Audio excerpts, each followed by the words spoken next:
जागृत होता है और चेतना जागृत होने के बाद आकाशवाणी होती है, हे ब्रह्मा आप सृष्टि करें। ब्रह्मा जी महाराज सृष्टि करने में अपने आप को असमर्थ जानते हैं, क्या करें क्या न करें। तो भगवान ने आज यही चतुर्श्लोकी भागवत का उपदेश दिया।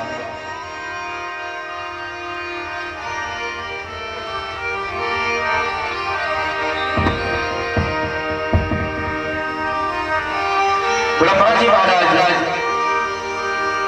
को आज उपदेश देते हैं,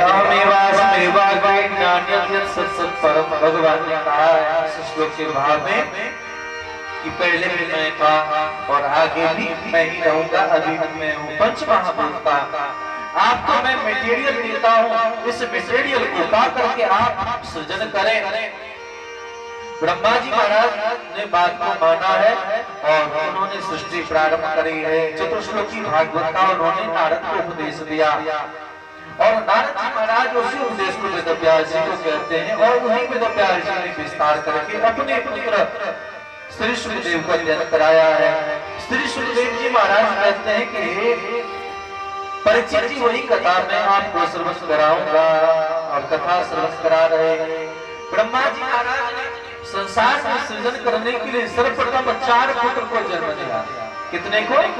4 को, जिसका नाम है सनकादिक। जिसका नाम है सनकादिक, कहते हैं सनकादिक ब्रह्मादि मनीषा। ये 4 पुत्र को जन्म दिया, जिसका नाम है सत्य, सनातन, सनातन और सनत कुमार। ये 4 पुत्र को जन्म दिया और चारों पुत्रों को जन्म देने के बाद उनसे कहते हैं कि भैया जाओ संसार में सृष्टि करो। लेकिन ये पुत्र सृष्टि करने से मना कर देते हैं कि हमें सृष्टि नहीं करना है, हम तो भगवान का भजन करेंगे। और भगवान के भजन करने के लिए ही चले गए, महात्मा बन गए। ब्रह्मा जी ने श्राप दे दिया कि सदैव बच्चे ही बने रहो, इसीलिए चारों पुत्र सदैव बच्चे ही बने रहते हैं। इसलिए इसका नाम सनकादिक है, कभी वृद्ध नहीं होते। इसलिए इसके भीतर विकार नहीं आता है, ये विकार सुने। ब्रह्मा जी को क्रोध आया और क्रोध आने के कारण एक बालक प्रकट हो गया इनके भृगुटी से, जहाँ तिलक करते हैं वहां से रोता हुआ बालक ब्रह्मा जी से प्रकट हुआ। रोने के कारण इनका नाम पड़ा रुरु सुसरम, रोया है, इसलिए रोने के कारण इनका नाम पड़ा रुद्र, यानी क्रोध से प्रकट हुए, इसलिए इनके भीतर क्रोध की मात्रा अधिक है। बोलिए रुद्र भगवान की। तो रुद्र भगवान प्रकट हुए, उन्हें कहा कि जाएं और संसार में सृजन करें, सृष्टि करें। वही बालक जाकर के हिमालय में तपस्या किया, कैलाश में, और कैलाश में तपस्या करके जगत को लाभ पहुंचाया। इसीलिए इनका नाम पड़ा संकरोधि। संक का मतलब होता है कल्याणम, कर का मतलब करने वाला, यानी शंकर इनका नाम पड़ा। बोलिए शंकर भगवान की। तो रुद्र भी वही है और शंकर भी वही है। रोने के कारण रुद्र और जगत के कल्याण करने के कारण इनका नाम शंकर। और आशुतोष, आशुतोष किसे कहते हैं? आशु का मतलब होता है शीघ्रम और तोष का मतलब होता है तुष्यति, झटपट जो प्रसन्न हो जाए। नेकी कोई भक्त जाकर के भोलेनाथ की आराधना कर ले, भगवान भोलेनाथ प्रसन्न हो जाते हैं। इसीलिए भगवान भोलेनाथ के भक्त हर समय हर जगह मिल जाते हैं। छनि रुष्टा छनि तुष्टा, रुष्टा तुष्टा छनि छनि। भगवान भोलेनाथ जिसके भाग में कुछ ना हो उनके भाग का भी भरण पोषण कर देते। भगवान भोलेनाथ जीव जगत के कल्याण के लिए सदैव तैयार रहते हैं। इसीलिए विनय पत्रिका में ब्रह्मा जी आकर के शिकायत करते हैं पार्वती महारानी से कि बाबा राम नाम भवानी दानी कहो संसर समदानी। आपके पति पागल हैं और आप अरे इनके ऊपर कोई जैसे तैसे जल फूल चढ़ा दे और उसको धन धान से ये भर दे। कोई नियम मर्यादा इनके सामने नहीं चलती है। हम किसी के भाग में कुछ नहीं लिखते, इनके भाग में धन संपत्ति का भरमार कर देते। आप अपना ये ब्रह्मा का पद ले लो, मुझे नहीं चाहिए ब्रह्मा का पद। कोई नियम ही नहीं मानता।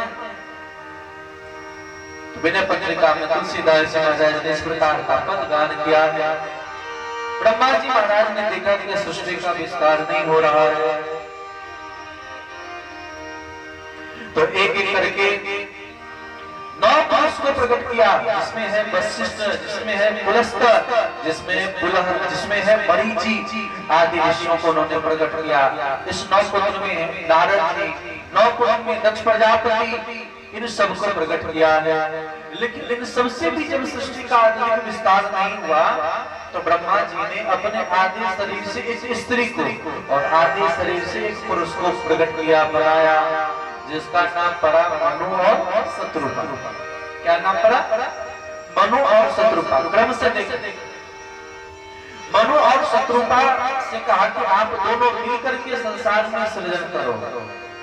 दोनों के आकर्षण से अगर जीव उत्पन्न होगा तो जीव के भीतर भी आकर्षण, पकड़ने की क्षमता होगा। जैसे मैग्नेट चुंबक लोहे को खींच लेता है, वैसे स्त्री पुरुष का एक आकर्षण छोड़ रखा है भगवान ने, तो माया का आकर्षण दे दिया। भगवान ब्रह्मा ने जब इस प्रकार कहा, मनु जी ने स्वीकार कर लिया और इन्होंने संतान को जन्म दिया। जहां इनके गर्भ से, शत्रुपा के गर्भ से 3 पुत्री का जन्म हुआ, जिसका नाम है आकुति, देवहूति और प्रसूति। संयोग की बात, आप सभी 3 बहन, आकुति, देवहूति और प्रसूति, और 2 बेटे को जन्म दिया, जिसका नाम पड़ा प्रियव्रत और उत्तान। यानी 5 भाई बहन मनु जी महाराज के संतान हुए और 5 के यहाँ भगवान का अवतार हुआ। इसी से संसार में सृजन बढ़ा है, सृष्टि का विस्तार। आकुति महारानी का विवाह रुचि प्रजापति के साथ हुआ, जिसके यहाँ यज्ञ भगवान प्रकट होते हैं, दक्षिणा महारानी प्रकट होती है, इनका सृजन बढ़ा है। दूसरे बहन प्रसूति जी का विवाह होता है दक्ष प्रजापति के साथ, जिसके यहाँ अनेक पुत्री का जन्म होता है, जिसकी पुत्री का नाम ही है, जिस पुत्री का नाम है सती। सती महारानी जो भगवान भोलेनाथ को ब्याह हुआ, वो आकुति महारानी के यहाँ, और जो सबसे छोटी है उनका नाम है देवहूति। देवहूति महारानी बहुत सुंदरी थी, बहुत भक्तिमती थी, इसीलिए महाराज ब्रह्मा के पुत्र का नाम है कर्दम। कर्दम जी महाराज भगवान की तपस्या कर रहे थे, तो भगवान आकर के कर्दम जी से कहते हैं, हे कर्दम, अगर आप विवाह करो तो हम आपके यहाँ जन्म लेंगे, प्रकट होंगे। ब्रह्मा जी महाराज के पुत्र कर्दम भगवान की बात मान करके स्वीकार कर लेते हैं, और इनका विवाह आज श्री देवहूति महारानी का विवाह कर्दम जी के साथ संपन्न होता है। कर्दम जी महाराज की, कर्दम जी महाराज के साथ इनका विवाह संपन्न हुआ है। कर्दम जी महाराज आनंदित रहे, लेकिन भगवान के ध्यान में चले गए। पत्नी का आदर नहीं किया है, लेकिन पत्नी फिर भी 10,000 वर्षों तक अपने पति की सेवा करती रही। यह था पातिव्रत्य धर्म, वहां सेवा करती रही। 10,000 वर्ष के बाद जो समाधि खुली है, अपने सामने पत्नी को देखकर के पूछा, आप कौन है, इतना तक भूल गए। पत्नी ने कहा कि मुझे नहीं पहचाना, मैं आपकी पत्नी हूँ।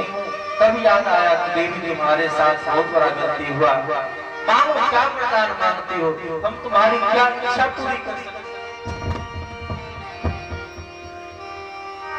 सुन करके देवहूति महारानी ने कहा कि हम गृहस्थ बने हैं तो संतान तो होने ही चाहिए, और तत्काल एक सरोवर में स्नान करने के लिए कहा। स्नान करते ही देवहूति महारानी जो वृद्धावस्था को प्राप्त की, जवान हो गई, और महाराज कर्दम भी युवा होकर के दिव्य विमान पर बैठ करके, कामत विमान पर बैठ करके अनेक दिव्य देश देशांतर का भ्रमण करते हैं। भ्रमण करने के क्रम में इनके यहाँ 9 पुत्री का जन्म होता है कर्दम जी के यहाँ। जिस पुत्री का नाम जानते हैं आप लोग, वशिष्ठ जी की पत्नी का नाम अरुंधति, महाराज अत्रि की पत्नी का नाम अनुसुईया, सती अनुसुईया, ये सब इनकी पुत्री थी। ऐसे पुत्रियों को पाकर गदगद हो गए। करदम जी महाराज सोचने लगे कि चले करदम कहाँ भगवान के भजन के लिए आए थे और कहाँ हम संसार में फंस गए। यह सुन करके करदम जी महाराज मन में विचार कर रहे हैं कि भगवान ने प्रेरणा प्रदान करी कि मैं आ रहा हूँ। और देखते देखते आज भाद्र पर शुक्ल पक्ष द्वादशी तिथि को आज भगवान यहाँ प्रकट हो रहे हैं। और देखते देखते भगवान कपिल देव यहाँ प्रकट हो रहे हैं। कपिल देव भगवान जो गंगा सागर बोलिए श्री कपिल देव भगवान कपिल के रूप में भगवान प्रकट हुए। भगवान की सुंदरता को देखकर के सब आनंदित हुए। ब्रह्मा जी महाराज अपने पुत्रों को लेकर के आए और पुत्रों को ला करके उन्होंने उनकी 9 पुत्रियों के साथ अपने पुत्रों का विवाह करा दिया। सब चले गए अपने अपने घर।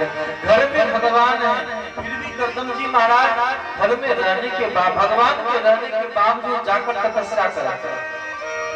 भगवान मिल जाए फिर भी तपस्या करने की जरूरत है, भजन करने की जरूरत है। अगर आप भजन नहीं करेंगे तो भगवान मिलने वाले नहीं है, कभी भी छोड़ करके जा सकते। आज करदम जी महाराज चले गए भगवान का भजन करने के लिए। देवहूति महारानी अपने पुत्र को व्यास आश्रम में विराजमान करा करके आज उनके चरण कमल में से झुका करके वंदन कर रही है। शरणं शरण्यं सौभृत संसार करो कुठारं जिज्ञासायां प्रकृते पुरुषस्य नमामि सर्वविदां वरिष्ठं। हमारे सनातन धर्म में उम्र को बड़ा नहीं माना है, हमारे सनातन धर्म में ज्ञान को बड़ा माना है। क्योंकि उम्र को बिताने में हमने कोई श्रम नहीं किया है। आप कुछ ना भी करो, कोई काम ना भी करो, फिर भी आपकी आयु खत्म हो रही है, उम्र बढ़ रहा है। लेकिन विद्या करने में, किसी भी कार्य को करने में आपको श्रम करना पड़ता है। इसीलिए सनातन धर्म में विद्या को, ज्ञान को बड़ा माना है। कोई कितना बड़ा ज्ञानी है, उसका कितना बड़ा समर्पण हुआ उतना श्रेष्ठ है। तो करदम जी महाराज यहाँ भगवान आए और उन भगवान आज पुत्र बेटा को ही आज व्यास गद्दी को विराजमान करके देवहूति महारानी कहती हैं, पुत्र हे मेरे प्रभु, आप हमारे भीतर जो अज्ञानता है उस अज्ञानता को दूर करने का प्रयास करें। तब तो आता हम शरणं शरण्यं, मैं आपकी सेविका हूँ, अपने पुत्र को कह रही है। अपनी सेविका समझ करके हमारे जो कुंठित ज्ञान है उस ज्ञान को आप खत्म करके वास्तविक ज्ञान की ओर ले चले। भगवान करदम जी कहते हैं, माता जी आप दुखी क्यों हो रही हैं? अरे संसार में सुख तो कुछ नहीं है। मने मनुष्याणां कारणं बन्ध मोक्षो, मन के कारण जीव को सुख है और मन के कारण जीव दुखी है। किसी मन में किसी व्यक्ति को लेकर के प्रेम है तो उस प्रेमी के लिए कुछ भी करना कष्टकारी नहीं लगता है। लेकिन जहाँ आपका भाव विचार नहीं है, भले आपके शुभचिंतक ही क्यों ना हो, वह लाभ आपको लाभ नहीं लगता है, कष्ट ही लगता है। जोर से भूख लगी है, भोजन कर लिया, कहते सुख मिल गया। प्यास लगी, पानी पी ली, कहते सुख मिल गया। जबकि यह सुख नहीं है, यह सुख का आभास ही नहीं है। आपकी इच्छाएं पूरी हो जाए, इसी को आप सुख मानते हैं। इसलिए माता जी, संसार में सुखी वही व्यक्ति है जो हर प्रकार से अपने मन को स्थापित करके रह रहा है और तभी आनंद का अनुभव कर रहा है। मनुष्याणां कारणं बन्ध मोक्षयो। इसीलिए 2 चीज अगर सुखी होना चाहते तो करें। एक तो कामना न करें। संसार वही सुखी है जो इच्छा नहीं करता है। अगर इच्छा करता ही है तो भगवत प्राप्ति की इच्छा करे, कामना न करे। दूसरा है किसी का संग न करे, संग बंधन में डाल देगा। अगर बांधना ही है, अगर संग करना ही है तो महात्माओं का संग करे और उनके संग करने से काम बन जाएगा। यहाँ पर देवहूति मैदानी ने कहा कि महात्मा को हम कैसे पहचानेंगे कि ये महात्मा है। तो बड़ा सुंदर सुंदर प्रश्न बतलाया है कि निरपेक्षम मुनिशांतम निर्वैरम समदर्शन अनुव्रजाम्यहं नित्यं पूयेते प्रेरणवी। जो महात्मा निरपेक्ष होते हैं, किसी किसी भेदभाव नहीं करते, जो किसी से मांगते नहीं है, संतुष्ट रहते हैं, सबके प्रति उनके भीतर दया करुणा है, उसे आप महात्मा मानो। जिनका समय बर्बाद ना होता हो, जो व्यक्ति वार्ता ना करे, केवल भगवत चर्चा करे और सत्य के प्रति प्रेरणा प्रदान करे, उसे आप महात्मा जानो। वही बताओ, देश के लिए कहा कि ऐसे देश कार्य को महात्मा मानो। देश रक्षा करता है गलत कार्यों को करने से, लेकिन देश ही बना ले महात्मा का, लेकिन आचरण महात्मा वाली ना हो तो उसे